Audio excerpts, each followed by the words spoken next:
Hello दोस्तों, फिर से आप सबका स्वागत है लोधी गार्डन में।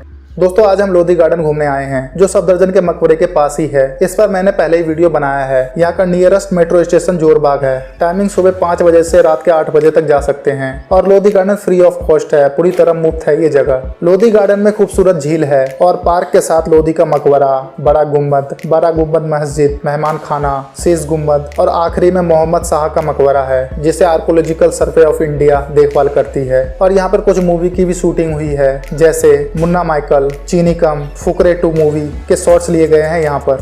दोस्तों ये भव्य बड़ा गुम्बद इस्लामिक और हिंदू वास्तुकला का मिश्रित इमारत है जो लोधी वंश का एक सुंदर वास्तुकला का नमूना है।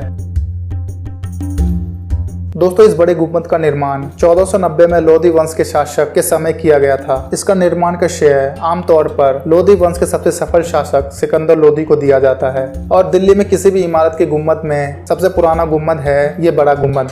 और बड़ा गुम्बद क्यों बनाया गया था वह आज तक रहस्य ही बना हुआ है।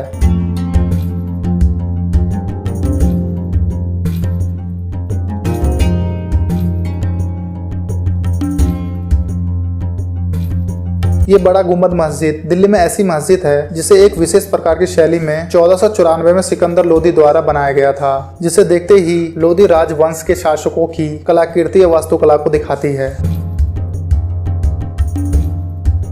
यह है मेहमान खाना। ये सभी इमारत जो आप देख रहे हो सभी लोधी शासन काल के दौरान अलग अलग समय पर बनवाया गया था। चलिए अब चलते हैं शीश गुम्बद की ओर।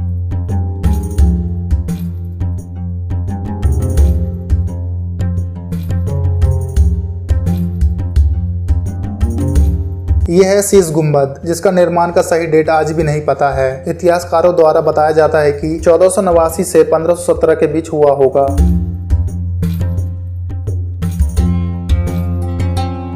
इस गुम्बद में जो मकबरे हैं उसकी आज तक पहचान नहीं हुई है। इसी कारण इतिहासकारों का कहना है कि इसमें लोधी वंश के संस्थापक महलोल लोधी और उनके परिवार की कब्रें भी हो सकती है। और कहते हैं इस गुम्बद को प्रवेश द्वार के रूप में प्रयोग करते होंगे। ये सभी इमारत अलग अलग समय पर बनाए गए होंगे, मतलब सबसे पहले मोहम्मद शाह का मकबरा बनाया गया होगा, फिर बड़ा गुम्बद और शीश गुम्बद, आखिर में सिकंदर लोधी का मकबरा, क्योंकि सबसे पहला शासक सैयद वंश का था और सैयद वंश का तीसरा शासक मोहम्मद शाह था। फिर लोधी वंश का शासन शुरू हुआ, उसके बाद लोधी वंश को हराकर मुगल वंश का शासन शुरू हुआ और आखिरी में अंग्रेजों का। ये सभी इमारत पहले अलग अलग क्षेत्र में आते थे। इन सभी इमारतों को आसपास देखते हुए ब्रिटिश सरकार ने आसपास की इमारतों को मिलाकर एक पार्क बना दिया, जिसका उद्घाटन 9 अप्रैल 1936 को वाइसराय लॉर्ड विलिंगटन की पत्नी लेडी विलिंगटन ने किया था और इस पार्क का नाम लेडी विलिंगटन रख दिया। और भारत को सन 1947 में आज़ादी मिलने के बाद इस पार्क का नाम बदलकर लोधी गार्डन कर दिया गया, जो आज भी है। ये सुंदर झील जो शाम को बेहद खूबसूरत लगता है लाइटों के साथ। आप यहाँ जरूर अपने परिवार के साथ घूमने आए। और दोस्तों चलिए चलते हैं सिकंदर लोधी का मकबरा।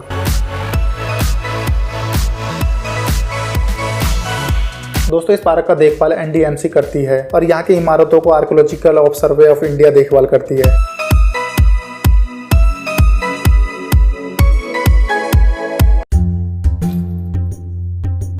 दोस्तों ये है सिकंदर लोधी का मकबरा जो उसके बेटे ने अपने पिता की याद में 1417 से 1418 के बीच मात्र 1 साल में बनवाया था।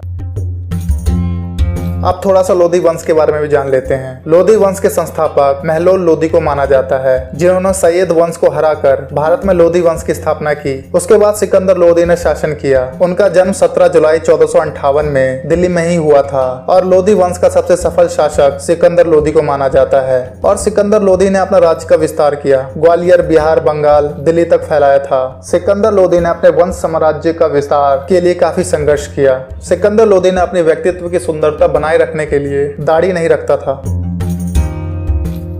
सिकंदर लोधी ने ब्राह्मण समाज से टैक्स लेना शुरू किया था और ऐसा कहा जाता है कि एक ब्राह्मण द्वारा ये कह जाने पर कि हिंदू और मुस्लिम एक समान पवित्र होता है, उस ब्राह्मण को फांसी दे दिया गया। और सिकंदर लोधी ने नगर कोट के ज्वालामुखी मंदिर की मूर्ति को तोड़कर उसके टुकड़े को मांस तोड़ने के लिए कसाईयों को दे दिया गया और मुस्लिम औरतों को पीरों और संतों के मजारों पर जाने पर रोक लगा दिया और महरम के तजिए को निकालने पर पाबंदी लगा दिया गया था।